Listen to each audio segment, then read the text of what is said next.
Happy 2019 Dream Team. I am so excited to start this new year with you. And I want to say thank you to everybody that took the time to fill out that survey I sent out last week about communication. One of my goals for this year is to make sure that every Dream Team member shows up on Sundays knowing exactly what to expect and exactly what they can do to help make an incredible experience for all of our guests. And this is one of the ways that I'd like to do that, send you a weekly video, hopefully a really short video that will explain what's happening this weekend and what to expect coming up so that we can all be working in sync with one another. We got a lot going on at the beginning of the year. January 6th, our first Sunday back, so let's jump right into everything that's happening. So first, what can you expect on how it's going to be set up this weekend?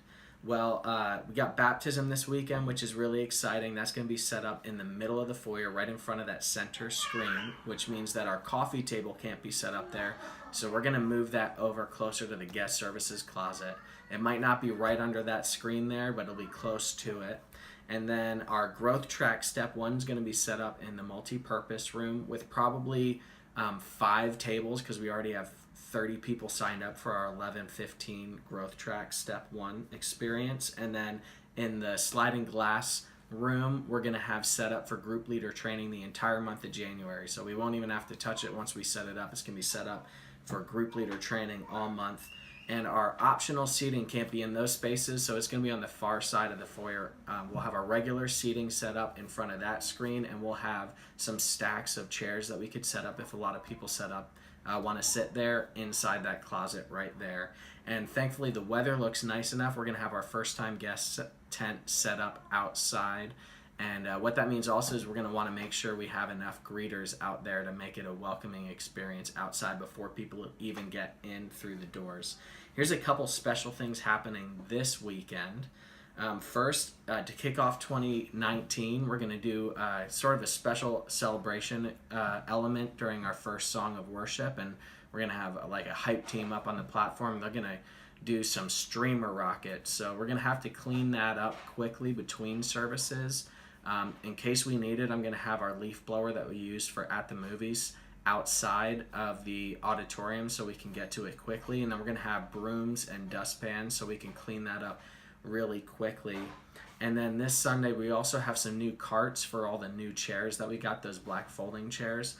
So our setup team is going to be putting those together, and if you can come early to help them out around 6 or 6:30, that'd be incredible so we can make sure those are set up and ready to go before service. And then here's a couple things that we're changing, and it's going to be for this weekend and moving forward, so I want everybody to be aware. First, we want to open doors ASAP before every service. So we used to say, hey, 10 minutes before service, open them up, but we really want them to be open as soon as possible. Probably for the 8 and the 5, what that means is 10 to 15 minutes before service, because worship team's doing run through. But for the 9:30, 11:15, we want to reset the auditorium really quickly. So the ushers and the prayer team are going to have to work well together.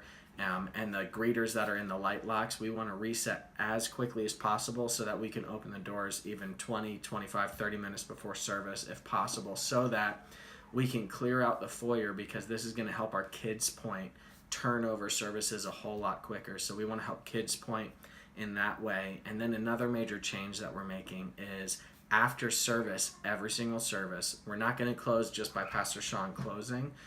We're actually going to go into a song of worship at the end of service, and during that song, we're going to pass offering buckets throughout the auditorium. So ushers, we're going to have to be ready every service to pass the offering buckets at the end of service. And one of the reasons we want to do this is so that we can have a more clean ending to the service, so people stay until the end. And you can really help make that happen by engaging in worship. If you give in that way in the auditorium, giving during that song, and not moving, so that people don't feel like they have permission to leave before service has ended. And I want to close just by giving, hey, what are 3 things to keep at the front of your mind as you go into serving this Sunday? And here are 3 things that I think are really important for us this month to keep in the front of their mind. First, 21 days of prayer and fasting starts this Sunday. So I hope that you've thought through what you're going to fast and what you're going to pray for. And this is what I'd love to see.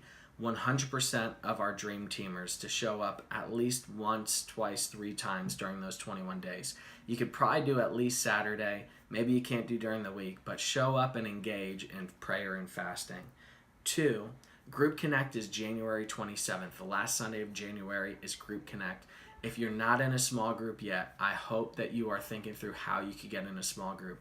It's how we find freedom and stay free is through community. So I hope that you can do that.